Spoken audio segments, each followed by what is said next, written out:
बकवास डरपोक कौम जिसमें लड़ने की क्षमता नहीं और बड़ी बड़ी बातें करते हो, उसके बाद फलसफा और फिलॉसफी झाड़ते हो। 800 साल तुम्हारी ऐसी तैसी हुई है, एक के बाद एक आताताई ने आके तुम्हारी तबाही कर दी, तुम्हारे मंदिर तोड़ दिए, तुम्हारी नालंदा जलाई तो 3 महीने जलती रही, तुम्हारा मैं मुंह तोड़ दूं। हरामजादगी की कमी है इस देश में। कि मैं आपको एक छोटी सी कहानी सुनाता हूँ कि वहाँ हमारा एक बीएसएफ का पोस्ट था। जब मैंने चार्ज लिया एज बटालियन कमांडर, मैं उस पोस्ट पे गया तो मैंने देखा कि पोस्ट तहस नहस हो चुका था। बहुत जबरदस्त फायर आया था, तकरीबन सारे बंकर टूटे हुए थे और सारे के सारे बेचारे बीएसएफ के जवान वो रिवर्स स्लोप पे आए हुए थे। आगे की पोस्ट में केवल एक बंकर रह गया था जिसमें हमारे एयर डिफेंस का एक हवलदार राजे सिंह होता था बेचारा, वो वहाँ था। तो उसने बोला साहब मैं आपसे अकेले में बात करना चाहता हूँ। मैंने कहा क्या हुआ? तो बोले कि साहब हमारी यहाँ बहुत बेइज्जती हुई, ये पाकिस्तान एक बड़ी भारी एयर डिफेंस गन की तोप ले आया जिसकी रेंज मेरी एयर डिफेंस गन की तोप से ज्यादा है। उसको रेंज के बाहर रखा और ताबड़तोड़ यहाँ पे फायर किया और जो 100 यहाँ पे मट्टी के तेल के बैरल थे वो सब के सब जल गए। तो उसके बाद इतने घबरा गए बेचारे वो बीएसएफ के लड़के जो वहां थे, इतने भयंकर फायर से कि वो सब के सब रिवर्स स्लोप पे जाके रह गए। केवल रह गए आगे तो हवलदार राजे सिंह। उसने बोला साहब कि वो जो थे उन्होंने फिर पाकिस्तानियों ने हमको अच्छी तरह मार लगा के अपनी नाक चढ़ाने के लिए वो अपने अपने बंकरों पे निकल आए और उन्होंने छत पे आके भंगड़ा। 2 चीजों ने आपको बचाया, एक पाकिस्तान ने, एक सरदार पटेल ने। पाकिस्तान ने हमला कर दिया, उन्होंने नहीं इंतजार किया, उन्होंने शांति के नारे नहीं लगाए। लेकिन जो कुछ भी आप कह दो, उनमें इतनी तो शर्म थी कि आजाद पाकिस्तान का जो पहला गवर्नर जनरल था वो एक मुसलमान था, जिना। और हमारा कौन था? Lord Louis Mountbatten. प्यार था साहब, इश्क इश्क इश्क था। फतेह कर ली, अब तो बाएं हाथ से कश्मीर पे फतेह कर लेंगे। अफगानिस्तान की फौज को उसने खरीद लिया, डरा धमका के गायब कर दिया। उस तरह वो हिंदुस्तान की फौज को समझ बैठा है। जो खर्चा करने की जरूरत है वो जल्द से जल्द खर्चा किया जाए, जल्द से जल्द हमारी फौजों को तैयार किया जाए बड़े महाभारत के लिए। उसको तो नीचे उतारना है, सर पे चढ़ाने की जरूरत नहीं है इस मुल्क को। रेत में सर दे के ये नहीं कह सकते कि खतरा नहीं है साहब। गांधीवाद ही गांधीवाद है, चरखा ही चरखे कतरे, फिर चरखे काटते रह जाओगे और कुछ नहीं कर। और पाकिस्तान सोचता है कि जैसे अफगानिस्तान की फौज को उसने खरीद लिया, डरा धमका के गायब कर दिया, उस तरह वो हिंदुस्तान की फौज को समझ बैठा है। और पाकिस्तान के टैंक वाकई 1965 में दिल्ली में आके नमाज पढ़ते। ये इस किस्म की ट्रेचरी हमारे साथ हुई। और एक भगवान का लाख शुक्र है पाकिस्तान का, जिसने हमको लड़ना सिखाया, मार लगाता रहा जब तक कि लड़ने को राजी नहीं हुए अपनी जान बचाने के लिए ही। और दूसरा एक चीन की पीपल्स लिबरेशन आर्मी, 1962 में उन्होंने ऐसी करारी लात मारी। जैसा कि आप वीडियो के शुरू में देख ही चुके हैं, चंद सेकंड के बाद चलते हैं मुकम्मल वीडियो की तरफ। ये वीडियो उन इंडियन के लिए, उन गोबरखोरों के लिए जो बोलते 65 की जंग में इंडिया ने बहुत मारा। ये अपने अब्बा के मुंह से सच सुन लो। ये इंडियन के एक रिटायर कर्नल जीडी बख्शी जो सच बता रहे कि पाकिस्तान आर्मी ने कितना मारा 65 की जंग में। इतना मारा कि जब तक वो आगे से लड़ने के लिए तैयार नहीं हुए तब तक मारते रहे। और उधर से चीन ने भी ठोका। मजीद सच्चाई जानने के लिए वीडियो को एंड तक देखिएगा और दूसरों तक शेयर भी कीजिएगा। तो चलते हैं मुकम्मल वीडियो की जानिब। देखिए साहब, बात ऐसी है कि 30 साल से इस देश को नपुंसक बनाया गया है। नपुंसक, किसी को शक हो उसकी क्या मतलब है तो मैं I don't have to elaborate. We have been neutered by the threat कि पाकिस्तान के पास न्यूक्लियर हथियार हैं। आपका एक सिपाही सीमा के पार ऐसे पांव रखेगा, pop goes the वीजल, new Delhi में आप भाप में बन जाएंगे हम सारे। मैं सिर्फ याद दिलाना चाहता हूं कि 3 महीने कारगिल का युद्ध चला था। कोई मेरा भाई मुझे गिन के बता दे कितने बॉम्ब न्यूक्लियर हमारे सर पे गिरे थे। माफ कीजिए साहब, वो असली प्रॉब्लम नहीं थी। असली प्रॉब्लम थी, एक देश है जिसको कहते हैं यूनाइटेड स्टेट्स ऑफ अमेरिका। वो उस वक्त अफगानिस्तान में लड़ रहे थे। वो नहीं चाहते थे कि पाकिस्तान की सेना आपकी तरफ मुख करे। उनके हित सर्वोपरि हुए जी। और हमको एक आदेश दिया गया कि आप कुछ नहीं करेंगे, और हमने 26/11 के बाद ये किया। कोई किसी को कोई शक है इसमें? अभी तक तो नहीं। नहीं।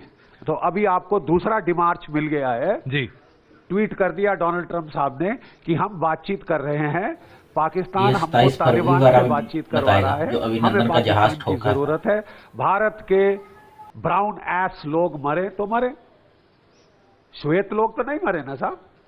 तो क्या करना चाहिए बख्शी साहब, क्या आपके हिसाब से क्या एक विकल्प है? स्वाभिमान देश को क्या करना चाहिए? अपने स्वाभिमान की रक्षा करनी चाहिए। क्या करना चाहिए? आप युद्ध में हैं, आप युद्ध में हैं, आपको कोई शक है? अच्छा, अगर आपको शक है ये तो मैं वीडियो बता दूं गोबर आपको, भारतीयों तक अगर शेयर आपको करते अभी भी रहें। शक है तो मैं बता दूं कि जो पाकिस्तान के फॉरेन मिनिस्टर हैं जिन्होंने कल वापस किया है जी। विंग कमांडर अभिनंदन को, जी। वो किस रूप में वापस किया है? Prisoner of war. Get that right. उनकी तरफ से वॉर है, हमारी तरफ से साहब एक ये कबूतर उड़ाने वाला, नोबेल पीस प्राइज को लार टपकाने वाला एक तबका है, वो कह रहा है साहब हाँ ठीक है, अब बड़ी मुश्किल से फौज को इजाजत मिल गई, मोदी जी ने इजाजत दे दी, चलो साहब पार स्ट्राइक करो। लेकिन साहब केवल टेरर टारगेट्स पे स्ट्राइक होगा। हाँ, पाकिस्तान की फौज हमने देखिए बिल्कुल सही काम किया। जस्ट वॉर थ्योरी सेज कि साहब your response should be proportionate, जी। Just and proportionate. ठीक है साहब। तो हमने पाकिस्तान में कहां स्ट्राइक की? हमारे 12 मिराज 2000 जहाज गए, हमारे 4 सुखोई 30 साथ थे, हमारे एवैक साथ था, और शायद इलेक्ट्रॉनिक सप्रेशन एयरक्राफ्ट भी साथ थे। ये सारा पैकेज 80 किलोमीटर पाकिस्तान के अंदर घुस गया और बालाकोट कैंप को स्ट्राइक किया, जो कि जैश ए मोहम्मद का कैंप है। ठीक है साहब। जवाब में क्या हुआ साहब? पाकिस्तान ने दुनिया को बोला जैश ए मोहम्मद पाकिस्तान की फौज है, आप हिमाकत कैसे कर सकते हैं उसे छूने की। उसने अगले दिन हमारी फौज के एक ब्रिगेड हेडक्वार्टर, एक बटालियन हेडक्वार्टर और एक एमुनेशन डंप पे हमला किया। बकवास डरपोक कौम जिसमें लड़ने की क्षमता नहीं और बड़ी बड़ी बातें करते हो, उसके बाद फलसफा और फिलॉसफी झाड़ते हो। 800 साल तुम्हारी ऐसी तैसी हुई है, एक के बाद एक आताताई ने आके तुम्हारी तबाही कर दी, तुम्हारे मंदिर तोड़ दिए, तुम्हारी नालंदा जलाई तो 3 महीने जलती रही, तुम्हारा मैं मुंह तोड़ दूं। हरामजादगी की कमी है इस देश में। और वो सब तो छोड़ो, सोने की चिड़िया सारा सोना उठा के सेंट्रल एशिया पहुंचा दिया। ये हथियार चाहिए। 30 साल से बोफर गन के बाद कोई तोप नहीं आई। मिग 21 जहाज 1960 की दशक के हैं, आसमान से टपक रहे हैं। रफाल नहीं आया, एलसीए नहीं आया। 2 चीजों ने आपको बचाया, एक पाकिस्तान ने, एक सरदार पटेल ने। पाकिस्तान ने हमला कर दिया, उन्होंने नहीं इंतजार किया, उन्होंने शांति के नारे नहीं लगाए। लेकिन जो कुछ भी आप कह दो, उनमें इतनी तो शर्म थी कि आजाद पाकिस्तान का जो पहला गवर्नर जनरल था वो एक मुसलमान था, जिना। और हमारा कौन था? Lord Louis Mountbatten. प्यार था साहब, इश्क इश्क इश्क था। लेडी माउंटबेटन को दूर थोड़ी ना जाने दिया जा सकता है। तो बस आप रहिए साहब। अरे यार, हम मर गए, 26,000 हमारे शहीद हो गए इनको निकालने के लिए, और तुम यहाँ रोक के, वो खानदान को यहाँ रोक के हमारे ऊपर राज कराने के लिए बिठा रहे हो। और जब पार्टीशन की रॉयट्स हुई तो इन्होंने उसको बोल दिया एक मीटिंग में, you please handle. Are you sure you are the prime minister? वो भी सरकास्टिकली बोला माउंटबेटन। और पाकिस्तान के टैंक वाकई 1965 में दिल्ली में आके नमाज पढ़ते। ये इस किस्म की ट्रेचरी हमारे साथ हुई। और एक भगवान का लाख शुक्र है पाकिस्तान का, जिसने हमको लड़ना सिखाया, मार लगाता रहा जब तक कि लड़ने को राजी नहीं हुए अपनी जान बचाने के लिए ही।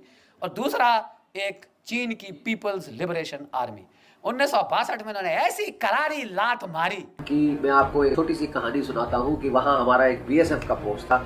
जब मैंने चार्ज लिया एज बटालियन कमांडर, मैं उस पोस्ट पे गया तो मैंने देखा कि पोस्ट तहस नहस हो चुका था। बहुत जबरदस्त फायर आया था, तकरीबन सारे बंकर टूटे हुए थे और सारे के सारे बेचारे बीएसएफ के जवान वो रिवर्स स्लोप पे आए हुए थे। आगे की पोस्ट में केवल एक बंकर रह गया था, जिसमें हमारे एयर डिफेंस का एक हवलदार राजे सिंह होता था बेचारा, वो वहाँ था। तो उसने बोला साहब मैं आपसे अकेले में बात करना चाहता हूँ। मैंने कहा क्या हुआ? तो बोले कि साहब हमारी यहाँ बहुत बेइज्जती हुई, ये पाकिस्तान एक बड़ी भारी एयर डिफेंस गन की तोप ले आया जिसकी रेंज मेरी एयर डिफेंस गन की तोप से ज्यादा है। उसको रेंज के बाहर रखा और ताबड़तोड़ यहाँ पे फायर किया और जो 100 यहाँ पे मट्टी के तेल के बैरल थे वो सब के सब जल गए। तो उसके बाद इतने घबरा गए बेचारे वो बीएसएफ के लड़के जो वहाँ थे, इतने भयंकर फायर से कि वो सब के सब रिवर्स स्लोप पे जाके रह गए, केवल रह गए आगे तो हवलदार राजे सिंह। और उसने बोला साहब कि वो जो थे उन्होंने फिर पाकिस्तानियों ने हमको अच्छी तरह मार लगा के अपनी नाक चढ़ाने के लिए वो अपने अपने बंकरों पे निकल आए और उन्होंने छत पे आके भंगड़ा किया। तो दोस्तों ये थी आज की वीडियो। आई होप कि वीडियो आप लोगों को पसंद आएगी।